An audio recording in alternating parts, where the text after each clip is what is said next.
Welcome to নুরি বাংলা। আজকে আমি আপনাদের দেখাবো যে একটি ডকুমেন্টসকে কিভাবে সোজা করতে হয় সেটি দেখাবো। আজকে বাঁকা ডকুমেন্টস সোজা করবেন সেটি দেখাবো।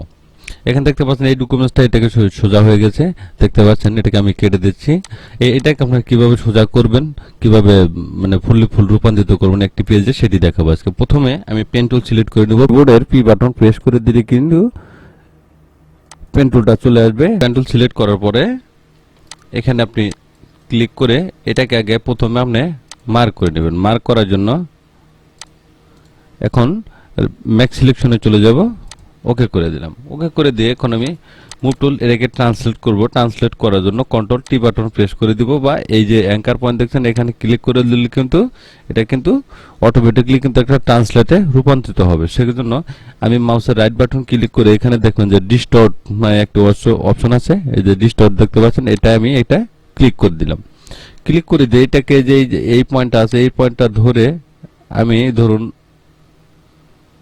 এই কোণায় অ্যাডজাস্ট করে দিলাম, আবার এই কোণায় এখন অ্যাডজাস্ট করে দিব। এটাকে ধরে এই কোণায় যত পর্যন্ত পেজটা সঠিকভাবে না বসছে ততক্ষণ আমি এখানে টেনে দিব।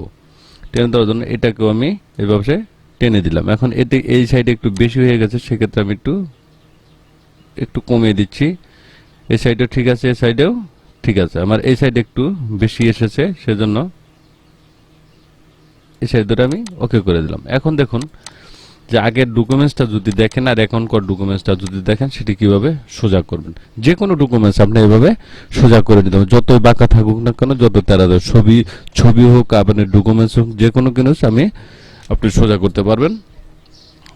দেখতে পারেন কিভাবে। এখন যদি এটাকে আপনি একটি A4 সাইজে প্রিন্ট করেন, A4 সাইজে একটি পেজ নিয়ে কন্ট্রোল এন, কন্ট্রোলে একটি পেজ নিয়ে নিলাম। পেজ নিয়ে এটাকে আমি মুভ করে এখানে ছেড়ে দেব, ড্যাশ করে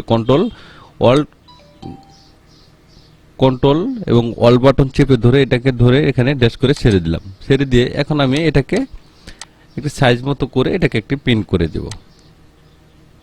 ধরুন এতটুকু পরিমাণ রেখে আমি এটাকে এখন প্রিন্ট করবো। এখন প্রিন্টের তো দেখেন পারবেও তো দেখাচ্ছি কতটা সোজা হয়ে যায়। এখন দেখুন এখানে ক্লিক করে দিলেই কিন্তু ডকুমেন্টসটা A4 সাইজ একটি প্রিন্ট হয়ে যাবে। তাহলে দেখেন একটি বাঁকা ডকুমেন্টসকে কিভাবে সোজা করতে হয়। যে কোনো ধরনের ছবি আপনি সোজা করতে পারেন। মেসেঞ্জারের মধ্যে থেকে ছবি করার একদম ঝামেলা শেষ হয়ে গেল। থ্যাংক ইউ গাইজ, ভালো থাকবেন সবাই। ভিডিও যদি ভালো লাগবে অবশ্যই লাইক কমেন্ট শেয়ার করবেন, সাবস্ক্রাইব করে বেল আইকনটি চালু রাখবেন, নতুন আরেকটি ভিডিও পেতে পারেন। সেজন্য সবাই ভালো থাকবেন, সুস্থ থাকবেন। আল্লাহ হাফেজ।